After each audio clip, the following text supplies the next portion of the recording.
Olá! Hoje, 9 de janeiro, terça-feira, prepara o teu cafezinho e vamos juntos para mais um dia de Café com Lexio.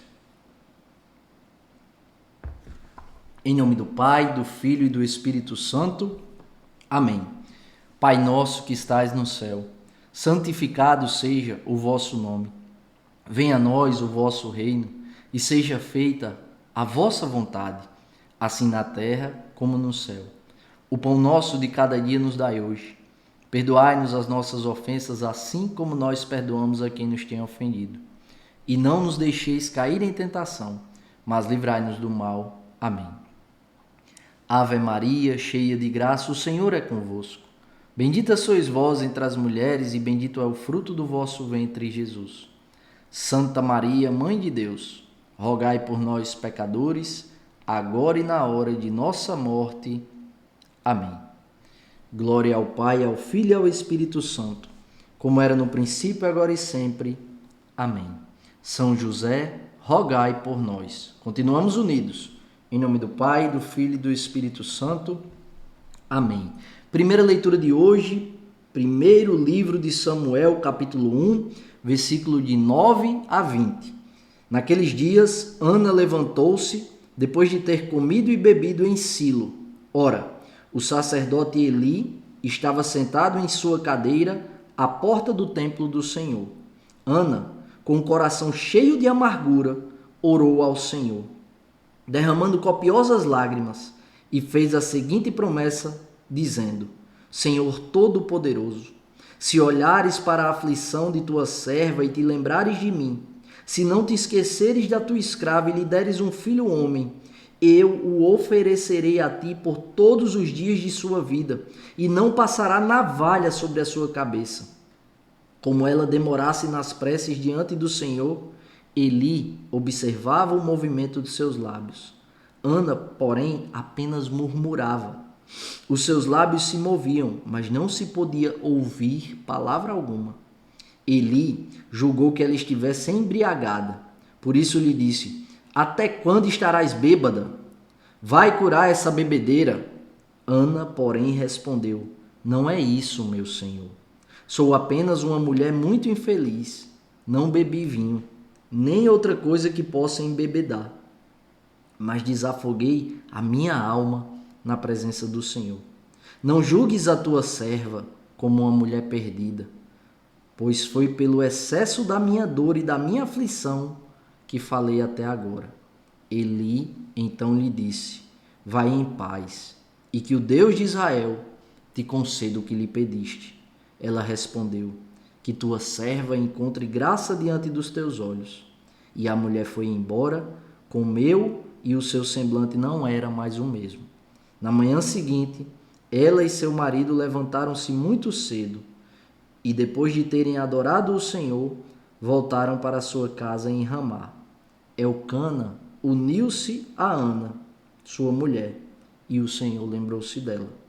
Ana concebeu e, no devido tempo, deu à luz um filho e chamou-o Samuel, porque, disse ela, eu o pedi ao Senhor.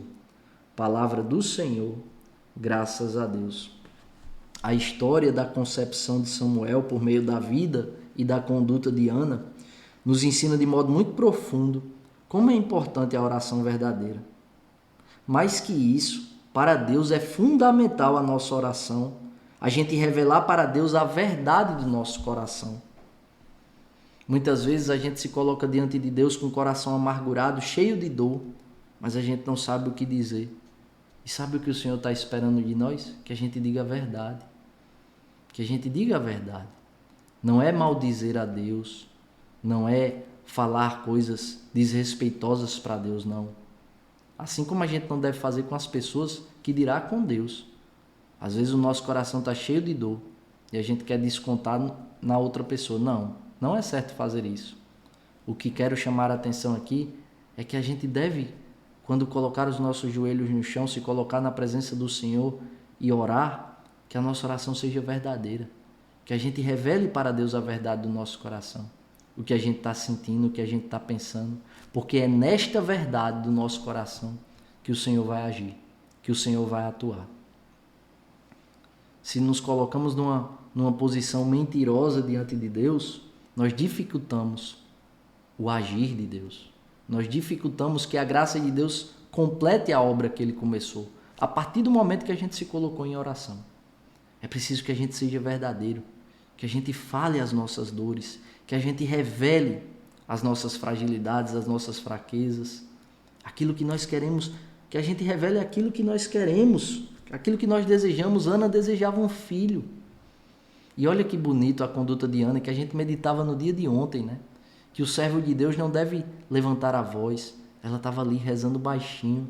O sacerdote do templo, que era Eli, ele julgou que ela estava bêbada. Deu um carão nela, deu uma bronca nela, e ela não rebateu. Ela disse: não julgues a tua serva. Eu estou falando até agora das minhas aflições, das minhas dores, eu não estou embriagada.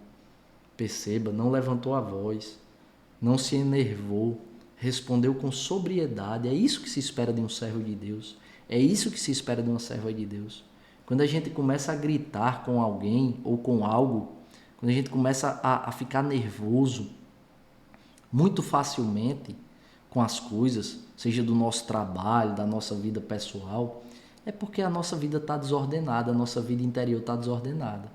Porque quando somos de fato homens de oração, mulheres de oração, homens da palavra, mulheres da palavra, as coisas acontecem, mas é a vida acontecendo.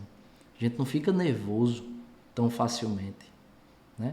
Então Ana vem nos ensinar com a sua conduta, mas mais que isso, Ana vem nos revelar a importância da oração, porque o Senhor escutou a oração de Ana, porque foi verdadeira. E o Senhor abençoou, lembrou-se dela. Ela saiu do templo, voltou para casa, né? Fez uma viagem para voltar para casa. E quando chegou em casa no outro dia, ela se uniu ao esposo e concebeu. Foi ali o momento da concepção de Samuel. Deus deu a ela o que ela estava pedindo. Sabe por quê? Porque Deus é um pai apaixonado.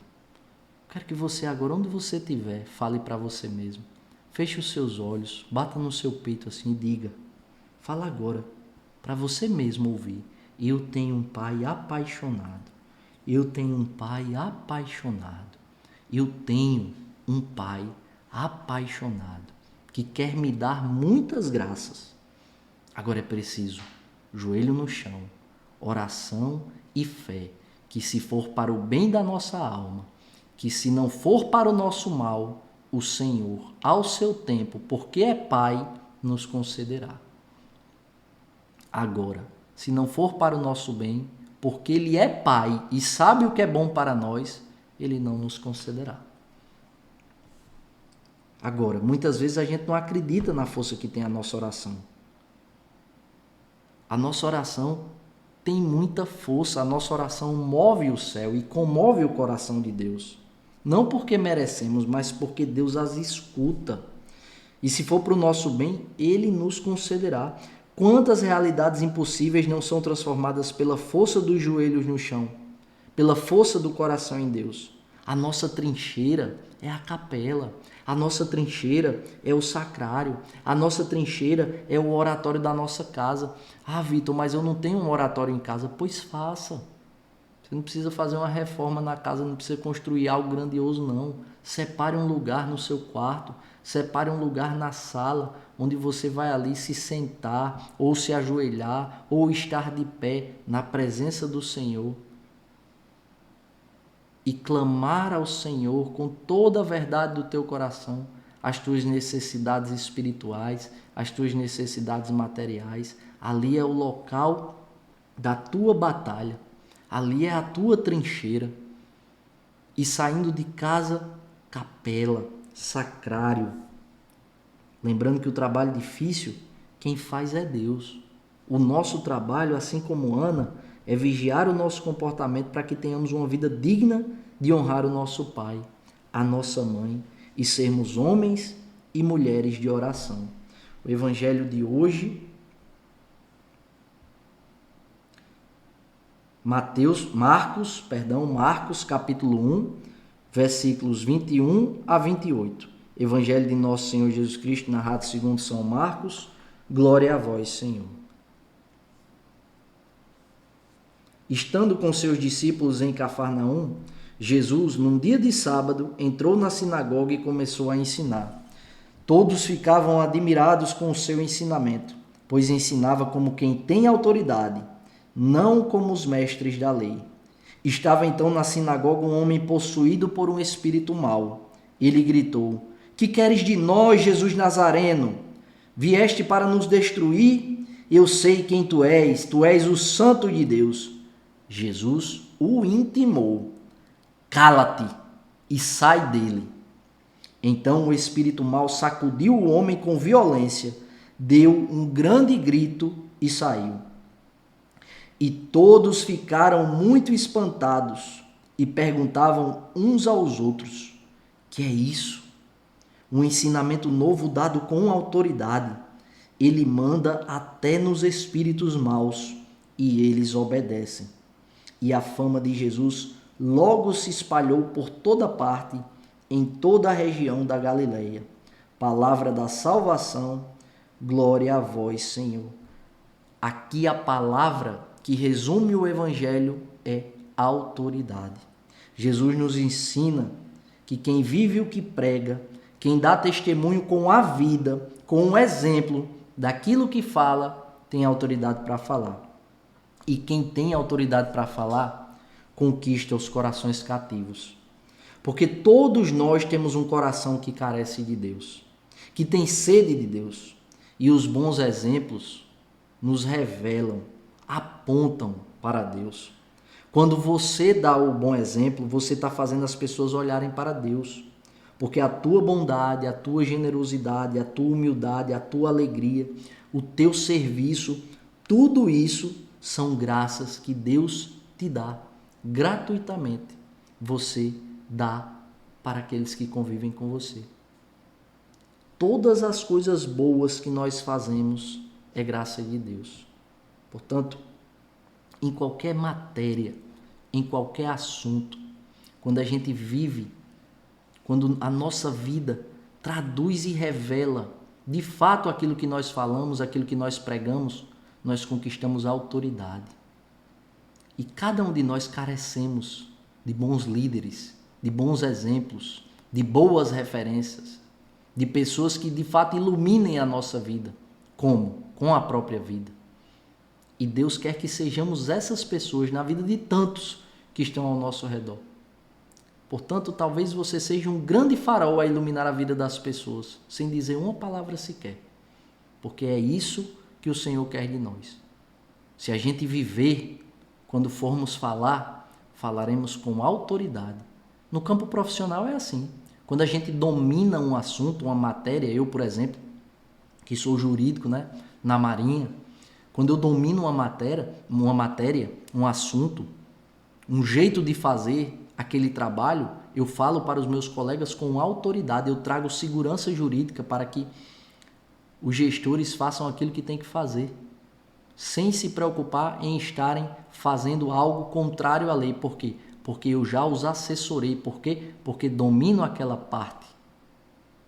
Quantas coisas na sua vida profissional você tem um domínio daquela habilidade e quando você fala com autoridade. Por quê? Porque você faz aquilo todo dia. Porque aquela atividade não é estranha a você. E na vida espiritual é assim também. Se nós rezarmos todos os dias, se nós construirmos um apostolado, uma vida interior que ordena a nossa vida exterior, quando formos falar de Jesus, falaremos com autoridade. Por quê? Porque falamos com Jesus todos os dias. Se falamos com Jesus todos os dias, criamos intimidade com Jesus. Então, quando for falar de Jesus, falaremos com autoridade. E a autoridade conquista os corações cativos, porque no fim a nossa alma tem sede de Deus e carece de pessoas que falem e vivam coerentemente com aquilo que pregam, com aquilo que falam. Que Deus nos abençoe e nos aprove a cada passo. Se vivo, vivo pela misericórdia do Senhor.